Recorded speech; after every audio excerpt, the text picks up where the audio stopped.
भारत माता की भारत माता की वंदे मातरम, वंदे मातरम, वंदे मातरम। भारतीय सेना जिंदाबाद, जिंदाबाद जिंदाबाद भारतीय सेना जिंदाबाद, भारतीय सेना जिंदाबाद, भारतीय सेना जिंदाबाद। शहीद जवान अमर रहे, शहीद जवान अमर रहे। शहीद जवान। बताइए, और आज क्योंकि आप धरने में जुड़े हैं तो कहाँ से कैसे, कुछ थोड़ा संक्षिप्त में बताइए। सर मैं आज धरने से नहीं जुड़ा हूँ।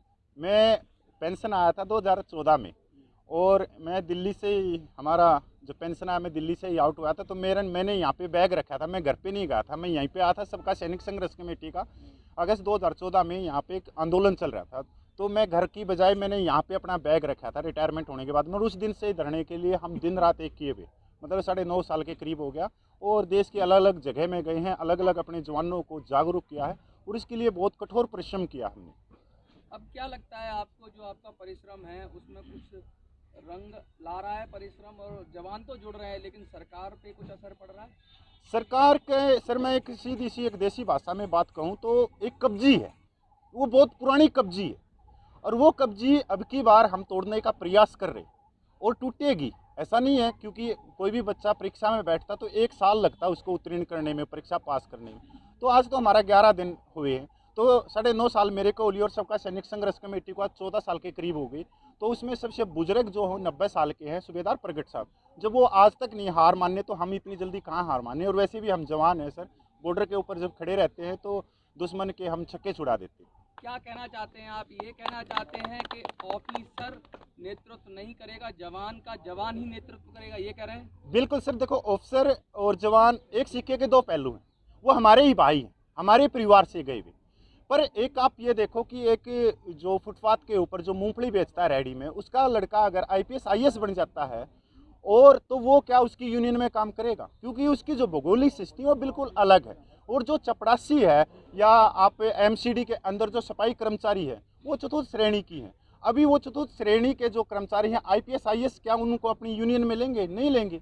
उनकी डिमांड अलग है। हमारे जो अधिकारियों की है उनकी भौगोलिक स्थिति अलग है।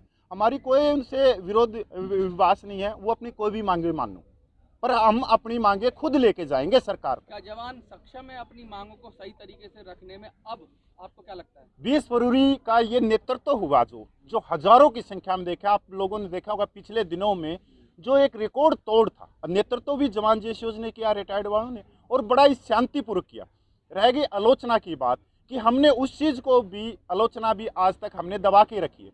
पर लोकतंत्र के अंदर अगर आलोचना नहीं है तो लोकतंत्र नहीं है। पहली उसका पायदान, पहली सीढ़ी है आलोचना। हम आलोचना भी करेंगे, पर जो संवैधानिक शब्द है उनके द्वारा करेंगे, जो केंद्र सरकार ने जो हमारे साथ में किया। इसमें कोई दो राय नहीं है। केंद्र सरकार ने फर्स्ट 1 रैंक 1 पेंशन में 42,700 करोड़ रुपया दिया, सेकंड में 23,000 करोड़ रुपया दिया। वोट प्रतिशत हमारा है 5 करोड़, 140 संसद सीटों को हम सीधा प्रभावित करते हैं। पर यहाँ पर नेतृत्व तो हमारा दिखा गया। बड़ी बात कह रहे हैं आप, कह रहे हैं वोट की चोट का भी हथियार इस्तेमाल किया जाएगा। अभी तक यहाँ मंच से किसी ने नहीं कहा है।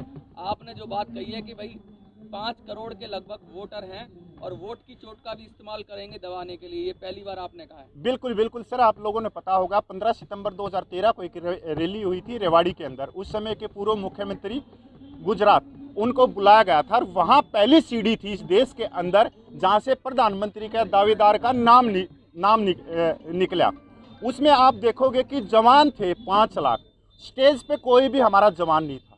वहाँ पर हमारे माननीय प्रधानमंत्री, वर्तमान प्रधानमंत्री ने बोला कि जो हमारे सैनिक हैं वो छोटी छोटी रैंकों के हैं, कंधे पे बंदूक रख के तब वो पहाड़ियों में जाते हैं और दुश्मन को मुंह तोड़ जवाब देते हैं। पर ये उनके ही शब्द वापस चले गए। जो प्रीमेच्योर रिटायरमेंट है वो बाहर चले गए, जो 15, 16, 17 साल में आते हैं। जबकि प्रीमेच्योर होता ही नहीं है। सेना के अंदर एक बॉन्ड होता है कि 15+2, और जैसे एयरफोर्स के हैं उनका 20 साल। तो आज तो प्रीमेच्योर बाहर चले गए। और माननीय प्रधानमंत्री ने फरीदाबाद 2015 में मेट्रो का उद्घाटन करते हुए भी कही थी कि मेरे जवान मेरे जवान। तो हम माननीय प्रधानमंत्री को हाथ जोड़ के कहना चाहते हैं कि माननीय प्रधानमंत्री, आपके ही जवान हैं, हमने ही आपको पहली सीढ़ी दी है और इस देश का नेतृत्व दिया। क्योंकि सर वोट है, लोकतंत्र है, कि हमने अपने अंगूठे से, हमने नेताओं की पेंशन करवाई है अपने अंगूठे से, पर इसी अंगूठे ने हमारी पेंशन को काट दिया। तो सर वोट का तो है महत्व, ये कोई नहीं कह सकता कि नहीं।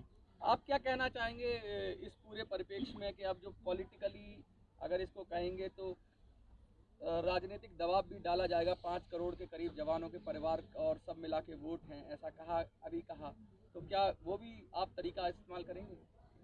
ऐसा है, हम जो है जो रेवाड़ी में रैली हुई थी, मैं उसका भी ऑर्गेनाइजर था, उसमें मैं मेंबर था। उस टाइम पे जो आज डिफेंस मिनिस्टर है राजनाथ सिंह, वो जो है बीजेपी पार्टी के अध्यक्ष होते थे, और जो है ने मोदी साहब को जो है उन्होंने पीएम के लिए जो है वो किया था, नॉमिनेट किया था। तब हमने जो है रैली जो करी थी, उसमें देखो हम तो भाई जवान जैसे तो आपको मालूम है, हमने उसमें काम तो किया था, हमारी संख्या ज़रूर थी, बस जितने भी जनरल थे, ब्रिगेडियर थे, वो स्टेज पर बैठे थे, और जो हम जो है नीचे जो है दरी ही बिछा। काम दरी बिछाएंगे आप और नेतृत्व करेंगे वो। हाँ, अब तो ऐसा चलेगा? नहीं, अभी नहीं चलेगा, क्योंकि पहले हम जो है इतनी हमारे देखो उसको एक सच बात को मानने में कोई प्रॉब्लम नहीं। एक तो हमारी इतनी नॉलेज नहीं थी उस टाइम पर, क्योंकि और जब कभी हमने नेतृत्व किया नहीं था। कोई भी चीज़ होती है, अब स्टार्टिंग में आपको जो है मुसीबत प्रॉब्लम आती है, तो इसलिए हमने जो है उनका साथ दिया था। क्योंकि उस टाइम रक्षा मंत्री जो आज हैं राजनाथ साहब से भी मिले थे हम, और जो है प्रधानमंत्री साहब ने भी ये कहा था, क्योंकि हम 40 साल से दुखी हो रहे थे। 40 साल में जब 73 से हमारा ORP का चलाया था, हमने शुरू में गाँव में शुरू में हो रही थी, हम शामिल थे उसमें। तब जो है यही था कि भाई जो है मेरे जवान, तो मोदी साहब ने हमको ये कहा था कि भाई जो आप 40 साल से दुखी हो रहे हो, हम कि हम अगर हमारी गवर्नमेंट आ गई तो हम सबसे पहले आपकी ORP देंगे। क्या कहेंगे आप? SSSC अब क्या करेगी, कैसे सबको एकजुट करेगी? कुछ लोग अलग जा रहे हैं, कुछ नए संगठन आ रहे हैं, तो कैसे आप सबको साथ देखिए, लाएंगे? SSSC साबका सैनिक संघर्ष कमेटी 10-12 साल से इस संघर्ष में लगी हुई है, प्योरली JCO जवान संस्थावां, और उस टाइम हमारे साथ संख्या बल कम था।